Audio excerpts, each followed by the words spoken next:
Imagine being told the future holds unimaginable destruction. Cities burning, the sky turning dark, and armies rising from the depths of the unknown. These aren't scenes from a movie. They're chilling prophecies found within the pages of the Old Testament. Today, we uncover 10 of the scariest, most terrifying warnings ever given. What if they're still waiting to be fulfilled? Stay with me, because by the end of this video, you'll never see the Bible the same way again. Abraham stood in silence, burdened by the words he had heard. Earlier, 3 visitors, messengers of the Lord, revealed a chilling truth. The outcry against Sodom and Gomorrah is great. Their sin is exceedingly grave. The cities, infamous for their wickedness, were marked for destruction. Abraham's heart ached for his nephew Lot, who lived in Sodom. With courage, he pleaded with the Lord, "Will you sweep away the righteous with the wicked? Suppose there are 50 righteous. Will you spare the city?" The Lord agreed. Abraham pressed further, lowering the number to 10. Each time the Lord's response was merciful. "For the sake of 10, I will not destroy it." Meanwhile, in Sodom, 2 angels visited Lot. The city's depravity became undeniable as a mob surrounded Lot's house, demanding harm. The angels struck the men with blindness and warned Lot, "Flee, for the Lord has sent us to destroy this place." At dawn, Lot and his family fled, but Lot's wife disobeyed, looking back at the burning city. She was turned into a pillar of salt. From a distance, Abraham saw smoke rising like a great furnace. The cities were obliterated, their sin answered with divine judgment. Yet amidst the ruin, God remembered Abraham's plea and spared Lot. The destruction of Sodom and Gomorrah is a stark reminder of the cost of unchecked sin and the mercy extended. Stay with me and witness a more devastating prophecy. Under darkened skies, Noah stood as God's voice thundered, "The end of all flesh has come. The earth is filled with violence. I will destroy them with the earth." Humanity had descended into chaos, but Noah, righteous in a sea of corruption, was chosen to preserve life. God commanded, "Build an ark of gopher wood, fill it with 2 of every creature and enough food for them and your family. I will send a flood to destroy all life, but I will establish my covenant with you." Noah obeyed. Amid ridicule, he and his family labored tirelessly, trusting God's word. Finally, the rains began. As the torrents fell and the waters rose, Noah, his family, and the animals entered the ark. The door was sealed by the hand of God. For 40 days and nights, the earth was submerged. Cities vanished, mountains disappeared, and all outside the ark perished. Inside, Noah waited, sheltered by God's covenant. When the waters receded, the ark rested on Mount Ararat. Stepping onto dry ground, Noah built an altar, offering thanks. God made a covenant. "Never again will I destroy all life with a flood. I set my bow in the cloud as a sign of this promise." The flood is a sobering reminder of divine justice and mercy. Noah's faith shows that obedience to God, even in the face of doubt, is the path to salvation. If you don't know about the prophecy of the 10 plagues, stay a little longer to see how God's justice and mercy work. Under Egypt's blazing sun, Moses stood before Pharaoh, declaring a divine command, "Let my people go." Pharaoh's defiance unleashed a series of devastating plagues, each a demonstration of God's power and judgment. The Nile turned to blood, its lifeblood undrinkable and foul. Frogs overran the land, invading every corner of life. Gnats swarmed from dust, tormenting all they touched. Flies followed, sparing only the Israelites in Goshen. Livestock perished, leaving Egypt's fields barren. Painful boils afflicted both man and beast, yet Pharaoh remained unyielding. A hailstorm of unmatched fury shattered crops and homes. Locusts consumed what little was left, reducing the land to desolation. Darkness engulfed Egypt for 3 days, a suffocating reminder of God's supremacy. Finally, the ultimate blow came, the death of the firstborn. A cry of anguish rose across Egypt, yet the Israelites, marked by lamb's blood, were spared. Defeated, Pharaoh released the Israelites, who departed in haste, carrying the riches of their oppressors. The plagues stand as a chilling testament to God's justice and mercy, calling all to recognize and submit to the one true God. That was devastating for the Egyptian people, but what if I tell you that the next prophecy is devastating for all of humanity? Stay tuned. Isaiah stands trembling, a vision of destruction before him. The Lord's patience has run dry. The day of the Lord is coming with fury and burning anger, Isaiah proclaims, Isaiah 13:9. The earth will be laid waste and sinners will be destroyed. He describes a cosmic unraveling. The stars of heaven and their constellations will not show their light. The rising sun will be darkened, and the moon will not give its light. Isaiah 13:10. Darkness descends, and terror grips the hearts of all who remain. I will punish the world for its evil, the wicked for their sins. I will put an end to the arrogance of the haughty, and will humble the pride of the ruthless. Isaiah 13:11. The Lord declares, as cities crumble and the powerful fall, there is no safe place. I will make people scarcer than pure gold, more rare than the gold of Ophir. Isaiah 13:12. The mighty tremble, and those who once boasted in their wealth and strength are brought to nothing. Yet even in judgment there is hope. Isaiah sees beyond the terror. A new dawn awaits for the faithful, a day of renewal. I will restore your judges as in days of old, your counselors as at the beginning. Afterward you will be called the city of righteousness, the faithful city. Isaiah 1:26. God's justice will cleanse the earth, offering life for those who turn to righteousness. This prophecy has a lot to uncover, but that doesn't mean the next one has no secrets. You will see, so check it out.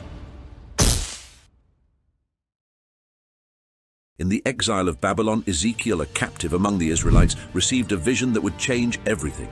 In the midst of despair, God's Spirit took him to a valley filled with dry, lifeless bones. These bones were scattered, hopeless, representing the broken, exiled people of Israel. God asked Ezekiel, Son of man, can these bones live? Ezekiel 37:3. Ezekiel, seeing no possibility, answered, Only you know, Lord. Then God spoke, Prophesy to these bones. Ezekiel 37:4. As Ezekiel obeyed, the bones began to rattle and come together. Sinew, flesh, and skin covered them, but they remained lifeless. Prophesy to the breath, God commanded. Ezekiel 37:9. As Ezekiel spoke, the breath of life entered them. The lifeless bodies stood up, now a vast army, alive with God's Spirit. God revealed the meaning. These dry bones represented Israel, scattered and hopeless. These bones are the whole house of Israel. Ezekiel 37:11. But just as he brought the bones to life, he would restore his people, breathe new life into them, and return them to their land. I will open your graves and bring you up from them. Ezekiel 37:12. This vision is a timeless reminder. No matter how hopeless things seem, God has the power to restore, to breathe life where there is none. Just as the dry bones were revived, so can we experience God's renewing breath in our own lives. Stay with me until the end to witness the last prophecy in the Old Testament. You will be shocked. Babylon, the crown jewel of the ancient world. Wealthy, powerful, untouchable, or so it seemed. But the prophecy is clear. This empire, built on pride, will be reduced to nothing. Isaiah declares, Babylon, the jewel of kingdoms. The pride and glory of the Babylonians will be overthrown by God like Sodom and Gomorrah. Isaiah 13:19. Once a city of grandeur, its streets teeming with life, Babylon is destined for desolation. Its walls, once mighty, will crumble. Its temples, once majestic, will stand abandoned. It will never be inhabited or lived in through all generations. No nomads will pitch their tents there. No shepherds will rest their flocks. Isaiah 13:20. This isn't just the fall of a city, it's the execution of divine judgment. I will rise up against them, the Lord Almighty warns. I will cut off from Babylon her name and survivors, her offspring and descendants. Isaiah 14:22. The great empire will vanish as if it never existed. The once bustling streets will fall silent, taken over by creatures of the wild. Owls will nest there, and wild goats will leap about. Isaiah 13:21. Darkness will claim Babylon, a once glorious kingdom reduced to ruins. Babylon's fate is a message for all ages. Pride, unchecked by reverence for God, leads only to destruction. No kingdom, no matter how powerful, can stand against his judgment. The mighty will fall, their glory turned to dust. Imagine a land stripped bare where nothing survives. This is the chilling vision the prophet Joel saw. A swarm of locusts sent by God as judgment on the people of Judah. But these locusts aren't just insects. They symbolize an unstoppable army, devouring everything in its path, crops, trees, and hope itself. Why? Because the people had turned away from God, chasing idols and living in sin. But Joel doesn't just deliver a warning, he offers a chance for redemption. He calls the people to repentance, consecrate a fast, call a sacred assembly. Joel 1:14. If they humble themselves, seek God's mercy, promises something incredible, restoration. I will restore the years that the locusts have eaten.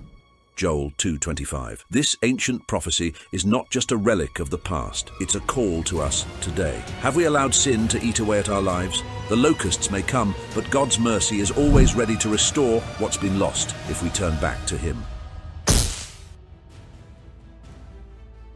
In a nightmarish vision, Daniel is shown 4 terrifying beasts rising from the depths of the sea. Each beast, more fearsome than the last, represents a powerful empire destined to rise and bring chaos upon the world. The first beast, a lion with eagle's wings, soars with pride, but its wings are torn away, symbolizing a fall from power. Daniel 7:4. The second beast, a massive bear, is ravenous and relentless, devouring everything in its path, while the third beast, a swift leopard with 4 wings, represents the speed and aggression of an unstoppable empire. But the final beast, unlike anything seen before, is the most dreadful. It was different from all the former beasts, and it had 10 horns, Daniel 7:7. This beast, with its iron teeth and brutal strength, crushes everything in its wake. From its horns rises a smaller, more sinister one, a symbol of ultimate blasphemy and rebellion against God. As the beasts ravage the world, Daniel sees a throne, glorious and eternal. The Ancient of Days, seated in pure majesty, prepares to judge the nations. His clothing was as white as snow. The hair of his head was white like wool. Daniel 7:9. Even in the face of the world's most terrifying powers, God's kingdom remains unshakable, eternal and victorious. The prophet spoke of a day when Jerusalem would face horrors unlike anything seen before. The city, once a symbol of divine favor, would be ravaged by famine, chaos, and unthinkable suffering. Death would come from within a starvation set in, and the people, driven to madness, would commit unspeakable acts. The hands of compassionate women have boiled their own children. They became their food during the destruction of my people. Lamentations 4:10. This was the fate of a city that ignored the prophet's dire warnings. Then, as if summoned by the sins of its people, foreign invaders would strike like a tempest. I am raising up the Babylonians, that ruthless and impetuous people. Habakkuk 1-6. These brutal conquerors would shatter the city's defenses, burn its homes, and drag its survivors into captivity. Jerusalem, once glorious, would be reduced to ruins, a haunting reminder of divine wrath. But this was not only the destruction of a city, it was the judgment of a people who had turned away from God. Their betrayal through idolatry and injustice had brought this calamity upon them. The judgment they had dismissed was now upon them, fierce and unstoppable. Yet, in the aftermath of destruction, a sliver of hope remained. Prophets hinted at a future restoration. But first, the city would have to fall. Only after this great reckoning could a new beginning rise from the ashes of Jerusalem. If you made it this far, I would appreciate your like and comment, as this will help the algorithm push this video to reach more people. Let's continue with the video. Ezekiel's chilling vision of the future unveils one of the most terrifying battles ever foretold, the war of Gog and Magog. From the far reaches of the north, a monstrous army led by the dark figure of Gog will rise. Nations will rally to his call, and they will descend upon Israel, a land once secure in peace, with the intent to annihilate it. The sheer size of the invading force is overwhelming. You will come like a storm. You will be like a cloud covering the land. Ezekiel 38:9. This dark horde will seem unstoppable, sweeping across the landscape with destruction in their wake. Yet they are not prepared for the wrath they will encounter. God himself will rise against these enemies. I will summon a sword against Gog on all my mountains, declares the Lord. Ezekiel 38:21. As Gog's forces advance, divine fury will be unleashed. Earthquakes will tear the ground apart. Fire and hail will rain down from the heavens, and chaos will erupt in the ranks of the invaders. Consumed by confusion and terror, they will turn on each other in their desperation to survive. In this dramatic prophecy, Ezekiel reveals not only the destruction of these wicked forces, but also God's ultimate display of power. And I will show my greatness and my holiness, and I will make myself known in the sight of many nations. Then they will know that I am the Lord. In Ezekiel 38:23. The war of Gog and Magog is a dire warning of the coming clash between the forces of evil and the divine protection of God's chosen. Though the world may rise in violence and hatred, God's justice will reign supreme. and the enemies of his people will face utter destruction. If you enjoy this video, check this one out, and thank you for your support.